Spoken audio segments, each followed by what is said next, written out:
Hey guys welcome back. मेरा नाम है आशुतोष और आज के लेसन में हम लोग करने वाले हैं पॉलिनोमियल्स का पहला पार्ट।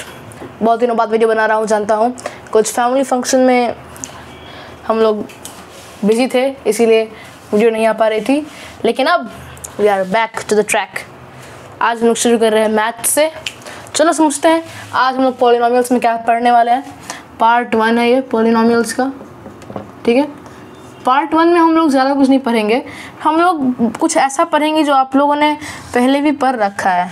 ओ क्या है, आओ समझाता हूँ। आप लोगों ने पढ़ा हुआ है ना एक्सपोनेंट्स एंड पावर्स के बारे में, एक्सपोनेंट्स एंड पावर्स। अगर हाँ तो वेल एंड गुड, अगर नहीं तो आज तो मैं हूँ ही आपके सामने। तो आज हम लोग पढ़ने वाले हैं एक्सपोनेंट्स एंड पावर्स और इसके ऊपर कुछ क्वेश्चंस करेंगे, इसके रूल्स समझेंगे। तो बस इतना ही कुछ करना है। ऐसे ये काफ़ी आसान सा टॉपिक है, मैं चाहता तो इसको स्किप कर सकता था, but you know it is in the syllabus, तो हमें कराना होगा, ठीक है। चलो पढ़ते हैं। सबसे पहले हम लोग बात करेंगे कितने रूल्स होते हैं टोटल, ठीक है। फिर उसे हम लोग आराम से समझेंगे, है ना। Let's get into all the rules. तो पहला रूल होता है, एक एक करके लिखता भी जाता हूँ और समझते भी हैं, ठीक है। पहला रूल है a to the power m into a to the power n is equals to a to the power m plus n। यानी कि मैं यहाँ पर तुम लोगों को थ्योरी भी दे देता हूँ, तुम लोग थ्योरी भी नोट डाउन कर सकते हो। When bases are equal,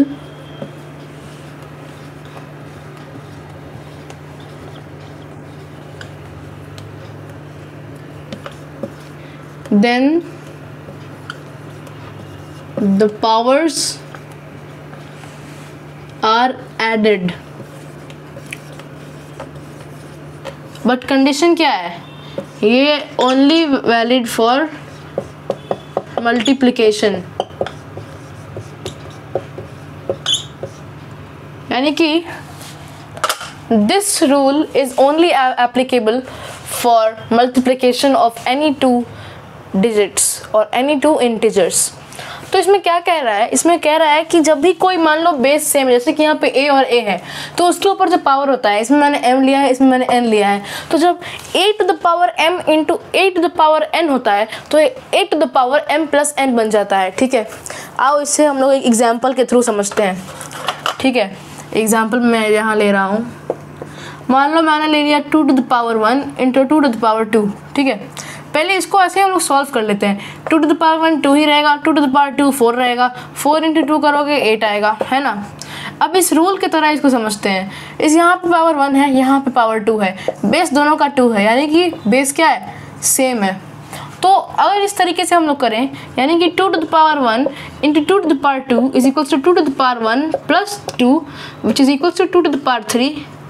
सबको पता है 2 to the power 3 क्या होता है, 8 होता है। तो क्या सेम नहीं आया?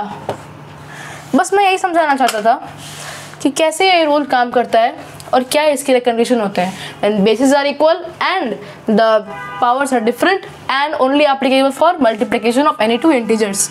Hope you guys understand this one. Let's move on to the next. Multiplication का ही ऑपोजिट होता है क्या, डिविजन। तो उसमें रूल भी क्या होगा, ऑपोजिट होगा। इसमें क्या होता था, ऐड होता था, उसमें क्या होगा, सब्ट्रैक्ट होगा। क्या है रूल, आओ समझते हैं। Rule number 2, a to the power m upon a to the power n is equals to a to the power m minus n। यहाँ मैंने बता दिया तुम्हें ये होता क्या है रूल। अब इसका हम लोग लिख लेते हैं theory. When bases are equal, when bases are equal then powers get subtracted।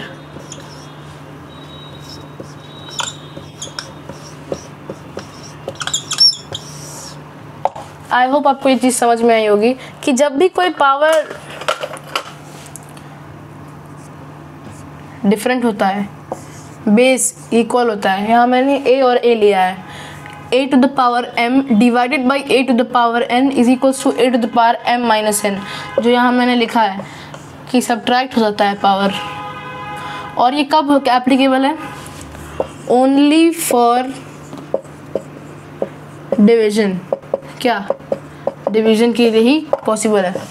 इसका भी एग्जांपल ले लेता हूँ। यहाँ पे एग्जाम्पल मैं यहाँ पर ले रहा हूँ, आओ समझते हैं। मैंने ले लिया e टू द पावर, छोड़ो a नहीं, यहाँ पे मैं 2 ले लेता हूँ फिर से, 2 to the power 2 divided by 2 to the power 1। इसको पहले नॉर्मल तरीके से सॉल्व करते हैं। 2 का स्क्वायर 4 होता है, 2 टू द पावर 1 2 होता है, तो 4/2 यानी कि 2 होता है। अब यहीं पर अगर इसको इस वाले तरीके से सॉल्व करें कि a दोनों यानी कि दोनों पावर सेम, बेस सेम है बेस, पावर दोनों का डिफरेंट है, सब्ट्रैक्ट कर देंगे ऊपर वाले को नीचे वाले से, तो क्या हो जाएगा 2 to the power 2 minus 1 that is 2 to the power 1 that is 2। I hope तुम लोग को समझ में आ गया होगा मैं क्या कहना चाहता था इसमें।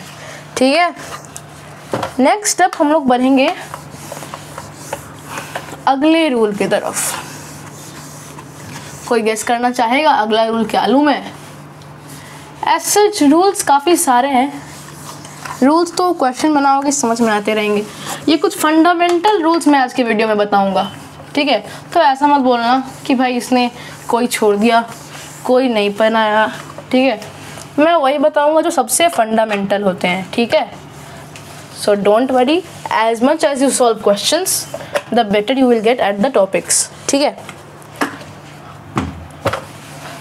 अब हम लोग समझते हैं अगला rule. What is the next rule? The next rule is here it goes like this. तीसरा मैं यहाँ पर लिख रहा हूँ a to the power m to the power n।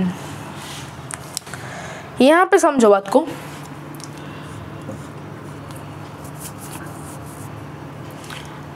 इसको मैं 2 ले रहा हूँ, m को मैं यहाँ पर 2 ले रहा हूँ, होल टू द पावर यहाँ पे मैं 3 ले लिया, ठीक है? अब समझो, पहले इसको नॉर्मल तरीके से सॉल्व करता हूँ मैं, ठीक है? पर नॉर्मल तरीके से क्या करूँगा, पहले ब्रैकेट को मैं करूँगा सॉल्व, तो 2 टू द पावर 2 4 होता है, 4 का क्यूब यहाँ पर लिख दूंगा जो कि 64 होता है, ठीक है? अब ये रूल क्या कहता है, जब a to the power m whole to the power n होता है तो ये बन जाता है a to the power mn। ये जो इस तरीके से सॉल्व किया, अगर मैं इस तरीके से सॉल्व करूँ तो ये क्या बनेगा, आओ देखते हैं। 2 टू द पावर 2 इंटू 3